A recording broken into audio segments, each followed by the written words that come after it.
bienvenue dans cette nouvelle vidéo. Dans cette nouvelle vidéo, on va partager un nouveau document avec un autre utilisateur de l'organisation.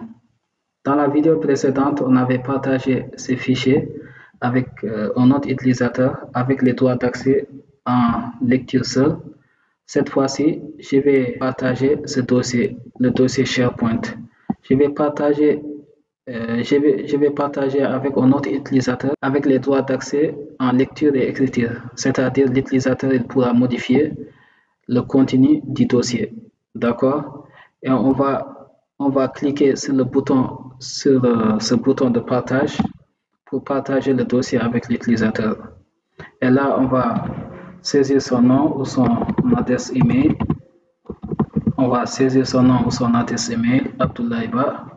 Et on va modifier ici les droits d'accès et on va choisir ce droit d'accès Can Edit, c'est-à-dire l'utilisateur pourra modifier. On va choisir ce droit d'accès en lecture et écriture. On peut aussi ajouter un message lorsqu'on partage un document avec un utilisateur. Je partage ce document avec vous. Merci de le lire. D'accord. Merci de lire le contenu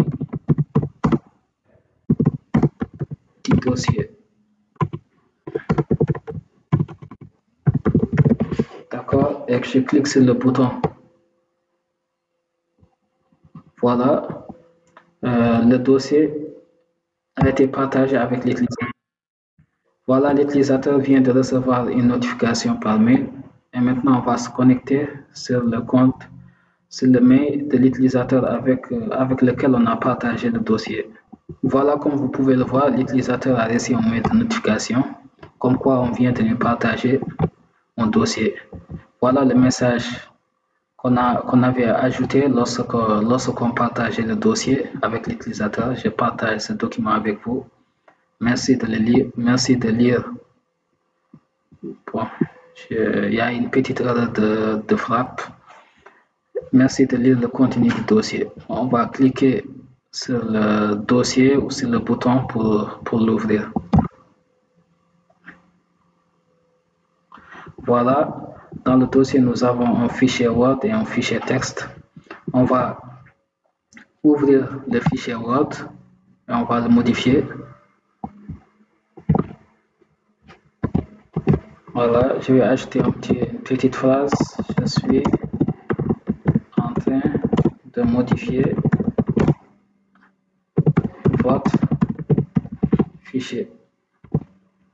Voilà, on ferme et le fichier s'enregistre automatiquement. Voilà, l'utilisateur a pu modifier le fichier. Et pareillement pour ce fichier-là, on peut le modifier aussi. D'accord? Voilà, on ferme le fichier et maintenant on va retourner dans la bibliothèque de documents SharePoint. Voilà, maintenant on va entrer dans le dossier et on va ouvrir le fichier pour voir la modification qui a été faite par l'utilisateur. Voilà, vous voyez, donc ça c'est on voit bien que l'utilisateur a modifié le fichier. D'accord? Et ce qu'il faut savoir dans le dossier qu'on vient de partager, on peut aussi ajouter d'autres dossiers et fichiers et les partager avec d'autres utilisateurs de l'organisation avec différents droits d'accès. Voilà, c'était tout pour cette vidéo. Merci pour votre attention et rendez-vous dans la prochaine vidéo.